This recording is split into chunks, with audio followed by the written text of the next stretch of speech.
The Utah Utes breakout star in 2026 might be a familiar face, just playing a different position.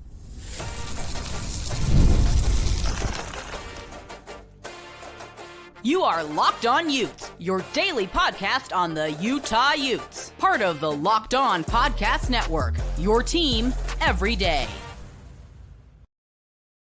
Hello, everyone, and thank you for making Locked On Utes your first listen and view of the day. My name is JT Wistrcill, and on today's show, we got a fun one. We're going to be talking about an interesting move from a rival Big 12 team and talk about it's a good idea or a bad call and how it affects Utah.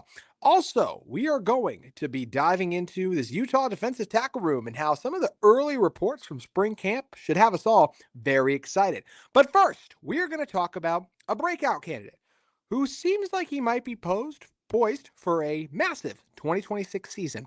It's a guy that I remember when he first burst onto the scene back in the 22 season. I thought he was going to be the next great, maybe not great, but at least the next starting quarterback for Utah football.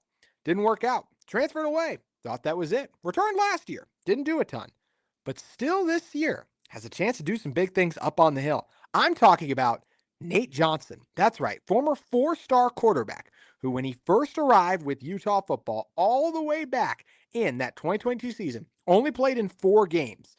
But man, was he impressive. He had 2 touchdowns in that season, and in his debut, he rushed for three times for 23 yards and 2 touchdowns. And I just remember being, he just moved different. He only threw 1 pass that season. It went for a touchdown, 16 yards. Like, his speed, his athleticism, it was just exciting. And especially that was at the time in the 22 season. We thought that was going to be it for Cam Rising. He was going to go on the NFL. And we're like, this could be the next guy for Utah football. Of course, Cam gets hurt in the Rose Bowl, decides to come back, but doesn't play in the 23 season. So it's Nate Johnson and Bryson Barnes that kind of go back and forth trading for the job. And man, Nate still had some exciting plays on that season, right? He ended up throwing for 499 yards, 3 touchdowns, ran for 232 yards. He had that big comeback drive against Baylor. That was really impressive. But overall, it didn't work out again. And it didn't work out. And he decided he wanted to transfer and try to be a quarterback somewhere else. Transferred to Vanderbilt. Nate has a fascinating career story. He got into a battle with Diego Pavia, for those of you that remember. That's right. It was Nate Johnson versus Diego Pavia for the Vanderbilt job.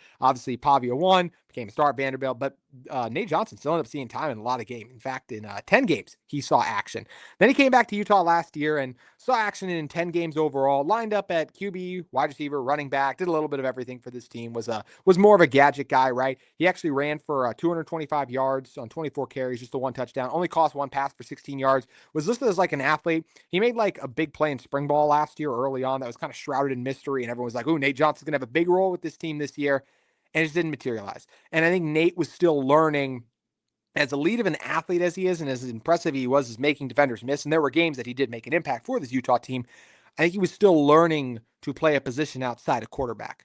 But that was last year, and this is now, and he's already turning heads in spring ball. Steve Bartle of KSL Sports said they got to see, comes to us from his X account, he said we got maybe 5 to 6 minutes of 11-on-11 action. There were 2 big offensive plays, both made by receivers, Creed Whittemore and Nate Johnson. I actually do want to add something on Whittemore in a moment. Alex Markham, friend of the show, who's the head at U Nation, said that the more and more, this comes to us from his X account, the more and more glimpses we get of Nate Johnson this spring, I sense a breakout season is coming in the new offense. He's added good weight, muscle, and he seems to have more shiftiness, not just straight line speed. That's a really good point on the last one. Nate, really good sprinter, but adding that shiftiness, that element of making guys miss, and that overall ability and those instincts outside of just being a quarterback and doing so is something that takes time, and it felt like it took him some time last year to add. So it does feel like Nate Johnson has a chance to be a contributor for this Utah offense. I'm curious where exactly he's going to fit in. I think Nate has a chance to make some big plays in this offense, but his role fascinates me.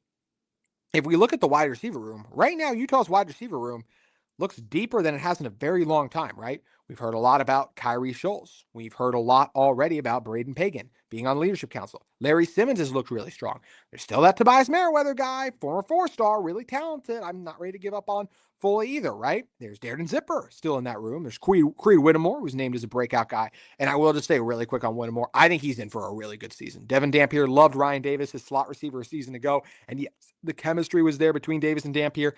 But Whittemore, he had only less than 100 yards on receiving. But when he got in, he made some things happen.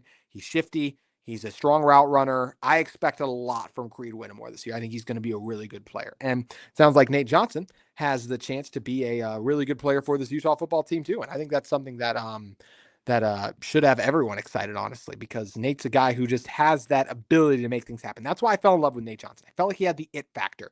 And maybe it's not bad that I didn't give up on him quite yet, because this could be the year he puts everything together. I love that he was willing to come back to Utah, and it didn't work out the first time, but he didn't get to start at Vanderbilt. He realized, hey, I'm not going to be P4 quarterback. So let me embrace a role at Utah, come back with Jason Beck and try to make it happen. And did a little bit last year, but now's a chance for a bigger role this year. So where exactly does he fit in? As we said, it's interesting. I talked about the wide receiver room being good. I don't think it's going to be at running back, where Utah's Wayshawn Parker, Daniel Bray's been the biggest positive from spring ball, according to Morgan Scally. Steven Chavez Soto, I think that's clearly the top three backs, so Nate's not going to get in there, but maybe there's special packages they want to use Nate Johnson. Just like last year, Utah had special ways to get Smith Snowden involved on offense early on in the season as they worked on getting the rest of the group up to speed. So I would love for Nate Johnson to emerge in this wide receiver room and be a guy that Utah gives bubble screens to, or just gets involved in different ways and use that speed to his strength. He is one of the fastest guys on this team, has the ability to make guys miss. We've seen it time and time again. When you have speed the level of Nate Johnson, he's got to get out there on the field. And as Alex Markham mentioned, right, maybe the shiftiness, that's where that next step of his game is coming around. And that should excite everyone, because Nate has the chance and has been making plays against P4 defenses for a long time. I think we all remember him tearing up that Gators defense back in the 23 season in Salt Lake City in that opener. He has the ability to do that. And the fact that Utah has guys like that is exciting. This is a really talented skill position group. So where exactly Nate fits in, as I mentioned, I'm not sure, but I'm really excited for Nate Johnson. I just love what I'm seeing from the wide receiver group too. And when you got guys with as speed and talent like Nate Johnson, I trust Kevin McGivern to find a way to get Nate Johnson involved. It's funny how many different offensive coordinators he's kind of gone through, by the way. He was with Andy Ludwig early on, and now the Jason Beck, and now it's Kevin McGivern too. So a lot of transition, a lot of turnover. Also, one shout out Jason Beck for getting Utah Creed Whittemore. As I mentioned, I think Creed Whittemore is going to be really dang good for this Utah football team this year. He did not play a ton early on, but that was also because Ryan Davis was outstanding and they played the same position. Now that guy in front of him is out of the way, and Creed feels like he's got a chance to make some things happen this year for Utah football. Love that he's been turning heads and making plays. Last season, Whittemore was a guy who did help out in the receiving game. 12 catches, 92 yards, had just a one touchdown. His longest pass was 11, right? But he averaged 7 yards a catch, so he was consistent and reliable of picking up and moving, maybe not always moving the chains, but at least picking up like little chunks of yards and making it happen. Whittemore's got the speed, got the ability to get open, and he's been with Dampier in this offense now. Well, the offense changed, but when Dampier for a little bit, quarterback chemistry is a big thing. And I think that both Nate Johnson and Creed Whittemore, after going through spring last year, have grown that chemistry. And now he has an opportunity to make some things happen. So really excited to see what Nate Johnson, especially, but also I think Creed Whittemore. I just feel really good about Creed Whittemore being really good. I'm curious about what Nate Johnson would be, but maybe a surprise breakout candidate. We'll see what ends up happening for this Utah football team. One thing that has to happen, Utah defensive tackle room has to be better in 2026. Well, based on the reports from spring ball, they are making progress, and that should have everyone excited. I'm Clea Butler, host of Locked On Women's Basketball, and this is Mazda's Women's Basketball Snapshot, celebrating the work no highlight reel can ever capture. UCLA made history by winning its first NCAA Women's Basketball National Championship, dominating South Carolina 79-51. The Bruins controlled the game from start to finish with elite defense and balanced scoring, finishing the season 37-1. Star center Lauren Betts was named Most Outstanding Player, leading a team effort that capped a 31-game winning streak. Under head coach Corey Close, UCLA secured a landmark title that has been decades in the making. These moments are earned off the clock, those long before the lights ever come on. The sweat, the fakes, the doubt, the scrapes. I'm coming back for more every time. Mazda puts that same drive into every detail. Wins define the moment. Putting in the work, that defines you. There's more to a Mazda because there's more to you.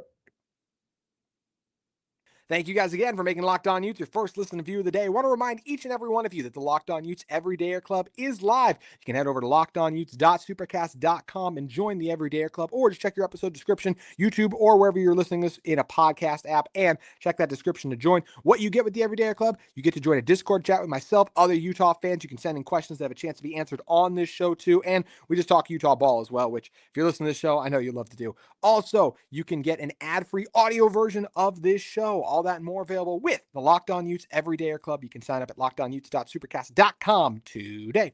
Utah defensive tackle room, not great last year. And thus, Utah run defense, not great last year. It's amazing to me the Utah defense overall ended up being a top 3 unit in the Big 12 because Utah's rush defense ended up being bottom 3.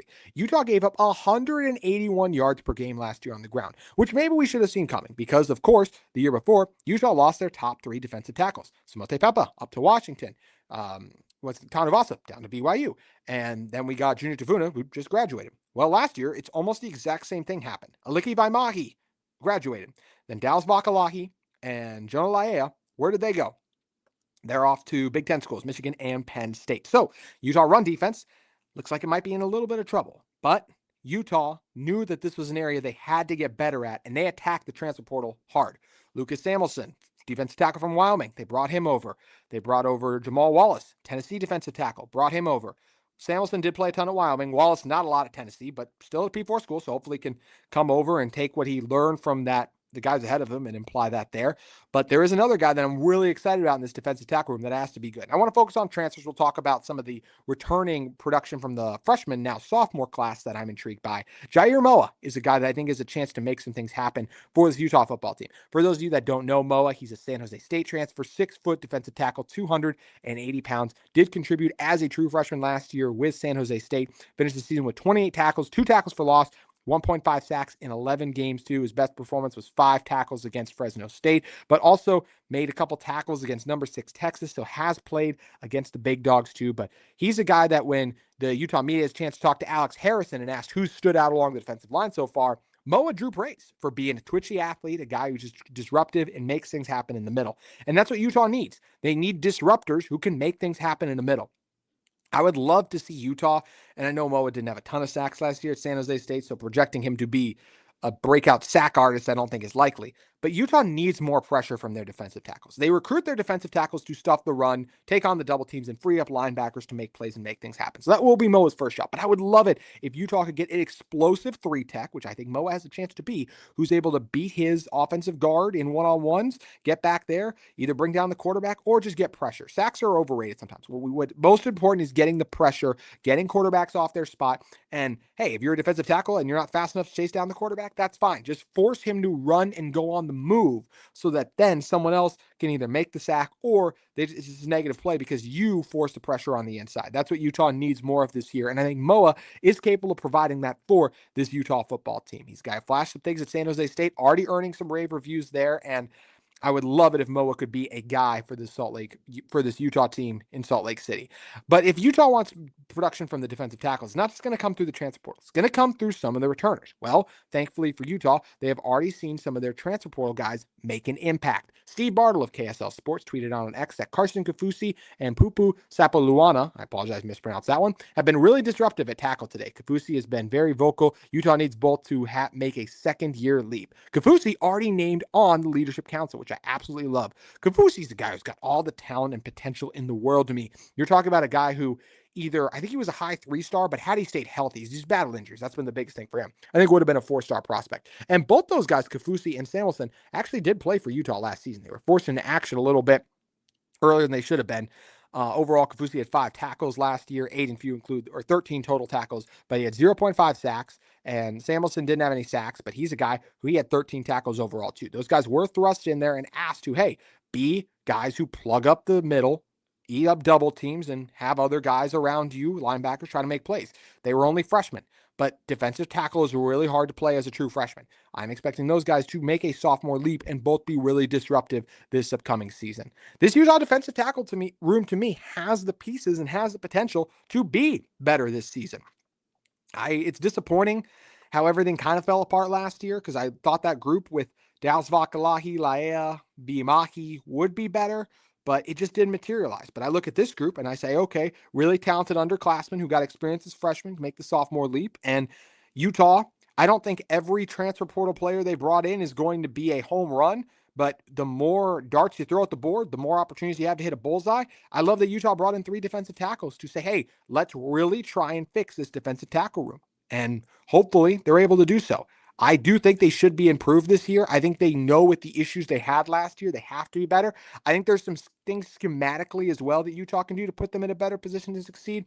We know that Morgan Scallon, we'll see if Colton Swan does too. They like to wait till the very last second, then try to get the call in. When your defensive line is shifting rather than just sitting in one spot, it's harder to take on those double teams because you're not in a set position and the ball is snapped. You're going to get blown off the ball. That happened to Utah at times. So I think there's adjustments and things that Utah needs to make as well too. If they have the guys that are capable of, number one, well, the coach is just getting those snaps in quick enough, and then the player's capable of executing, great, that's awesome. You can do it that way. But if it fits your personnel better, just to sit in a base defense and try to create and just make some chaos happen from there, or at least on first and second down, stuff the run with those guys, then let the chaos happen. Then we'll go from there and see how it works out. Utah's run defense was better in the bowl game. I will say that. It was better in the bowl game. Not a very good Nebraska rush team, especially with the Cornhuskers top running back already off for the NFL draft. So not the greatest sample size, but a group of young guys that are going to continue to grow and get better. And yes, Lewis Powell, the defensive end coach, is gone, but who returned? Luther Ellis is still on the inside working with this defensive tackle group. And overall, since coming back with this Utah team, he's done a great job with that unit. And I do think a year to work with those young guys, getting spring ball rolling with this group here should be better. I do not think this defensive tackle room is one of the 3 best in the Big 12. We'll see if they're one of the 5 best. It's probably an uphill battle, but are there guys in this room that I think can do their job, plug up the middle, and allow Jonathan Hall, Trey Reynolds, maybe a Cyrus Polu, fly around, make plays, cause chaos? I do think that's the case. There are guys in here who were locked in the weight room, getting bigger, getting stronger, took their lumps last year. Kaufusi and Poo-Poo, those are guys who got beat up, like in the run game. They would get pushed around. That's not a fun feeling. That's a great motivator to get back in the weight room, get stronger, and get ready and take that next step. If Utah wants to win 10 games, defense is going to have to be better. And I know they ended the year as a top 3 unit, but could you guys have imagined if Utah actually did crack the college football playoff? It wouldn't have been pretty. And I would have loved for Utah to do it. But think about what happened to Tech. And Tech was better than Utah, and they couldn't even score. But at least their defense was there because their defensive line was fantastic. Utah was getting gashed on the ground by Kansas State and Kansas. I don't want to think about what some of those other playoff caliber teams would have done to the Utah on the ground. So this Utah defense has to be better. And yes, John Henry Daly getting hurt affected this run defense a lot, but it shouldn't have all rested on just his shoulders. And hopefully the defensive ends, Cash Dillon, Holtzclaw, Ethan Day, whatever. Day already named a captain, leadership council too, so I thought that was interesting. But lots of guys in the defensive end room that they have to do their part setting the run. But at the end of the day, it's really going to fall on those defensive tackles. Would love to see some interior pass rush, but at the very least, they got to be better at eating up those double teams and allowing the linebackers to make plays. Utah cannot get blown off the ball like they did last year, or it's going to be a long season in Salt Lake City. So I trust the guys here. I definitely trust the coaching. I think it'll be better, and excited to see what it looks like in 2026. A Big 12 rival made an interesting decision, and I think that it was actually the right one, but it's got fans up in arms, and how should Utah feel about it? Let's talk about it. Today's show is brought to you by our friends at Robinhood. What if sports were traded like markets? Now you can put your sports IQ to work in real time with Robinhood prediction markets. It's not you against the house, it's you participating in a live market. You can buy or sell your positions live all game long. Use your sports knowledge in the moments that matter. Robinhood prediction markets change the game. It's people moving the action. So when momentum shifts, you can move with it. I always knew the game, but never had a dynamic way to apply that knowledge. Now I can actually take part live in a market powered by people. You're no longer just a spectator. Play by play, you decide. Trade every play with Robinhood, now available across the U.S. You can download the Robinhood app now to begin. Futures and cleared swaps trading involves significant risk and is not appropriate for everyone. Event contracts are offered by Robinhood Derivatives, LLC, a registered futures commission merchant and swap firm. You can learn more when you head over to Robinhood. This episode of Locked On Utes is brought to you by our great friends at Indeed. Workplace chaos, deadlines stacking up, inbox overflowing, and the one position you have to fill is still sitting open. When the pressure's on, hiring, you need the right hire. This is a job for sponsored jobs. Indeed, sponsored jobs helps you reach the people who actually fit what you're looking for. Skills, experience, location. So you're not just hoping the right candidate stumbles across your post. Here's a stat that says it all too. In the minute I've been talking to you, companies like yours make 27 hires on Indeed, according to Indeed data worldwide. So if you're hiring, spend less time searching and more time finding the quality candidates who check all your boxes with Indeed sponsored jobs. Spend less time searching, less time stressing, and just less time in general, and get more results. When you need the right person to cut through the chaos, this is a job for Indeed sponsored jobs. And listeners of this show will get a $75 sponsored job credit to help you get the premium status it deserves at Indeed.com/podcast. Just go to Indeed.com/podcast right now and support our show by saying you heard about Indeed on this podcast. Indeed.com/podcast. Terms and conditions apply. Need to hire? This is a job for Indeed sponsored jobs. Texas Tech is the Big 12 team that gets the most national attention right now because Cody Campbell is a very big name in the NIL sphere. He's given a lot to the Red Raiders and a former offensive lineman there and trying to help build them into the next college football powerhouse. And they won the Big 12 for the first time in a very long time, or I think the first time ever. Were in the college football playoff, went terribly. They got shut out. Their defense showed up, but their offense did not against Oregon at all. And they're likely the team that's going. If you had to say, JT, who's probably going to win the Big 12? It's Tech, I'd say right now. Their roster on paper just looks the best. I'd love it to be Utah. And I know I get accused of being biased. That's just me doing my best to try not to be biased. I think Tech looks the most talented on paper. You look at pretty much any early Big 12 preseason rankings, they're going to have the Red Raiders on top. I think it's understandable. They replaced Morton with Sorsby, who I'm not the biggest Sorsby fan, but I think he's very comparable to Morton, and they should remain really good because their NIL continues to be really good. The head coach there, I can't believe I'm blanking on his name. He does a really good job as well, too. Yeah, that's really irritating that I blanked on his name. And maybe it'll come to me randomly. But he does a really good job as well. So Tech's really good. They have a very good chance to repeat as Big 12 champs. But they have their aspirations set on something bigger. Texas Tech, it's been reported and actually posted pictures of too. They have an open spot for the CFP National Championship Trophy. And a lot of people have been tweeting at him and making fun of this. And I've heard of other colleges do this. Like SMU used to do this. I don't know if they still do it. There's a lot of programs and teams out there that do it. But people don't like that they're doing it because it's kind of bold, right? You win a conference title. That's good. But you get shut out in the playoff. And now you're like, boom, we have an open spot for a national championship. And people are like, that's ridiculous for them to do that. I like that they're doing it, actually. And I don't think that they care much that people find them ridiculous for it. Because when you look at what Texas Tech is doing off the field, I think that's a realistic, attainable goal for them to one day hoist a national championship as they continue to build this roster, try to make it into one of the best in the country. And honestly, if Utah did this, I'd like it too. Because I don't think and I just talked about in a recent show how I don't want conference games to go away, because that is a big thing and that matters. But the ultimate goal is, coaches preach all the time, to be perfect. The goal is to be perfect. And if you're chasing perfection, maybe not perfect if you get there, but the goal to be the best, which every team tries to be, is to win a national championship. So I actually like what Texas Tech is doing. I have no issue with them having an open spot for a national championship trophy, because this is a team that is trying to win a national championship. I'd be game for Utah to do this. Have an open spot for a national championship as the reminder of, it's just that extra thing to push and motivate you. And yes, is Utah going to win a national championship anytime soon? Probably not. But I'd be totally down for them to do this, because it's that reminder of what the goal is of what you're chasing. I guarantee almost every offseason, at one point or another, Kyle Whittingham, maybe now it's Morgan Scalley, has brought up, like, when they talk about their goals, every coach says, like, talk about going 1-0. But you talk about your goals for the season. So win a Big 12, make a college football playoff for the first time. I'm sure it's been discussed. Win a national championship. Why would you not try to chase that goal and that dream? The belief has to start in the room if you're going to do that too. If you don't believe you can win a national championship, no one else is going to. So you have to be the ones to believe in it. And people are going to call and think you're crazy and all of that stuff.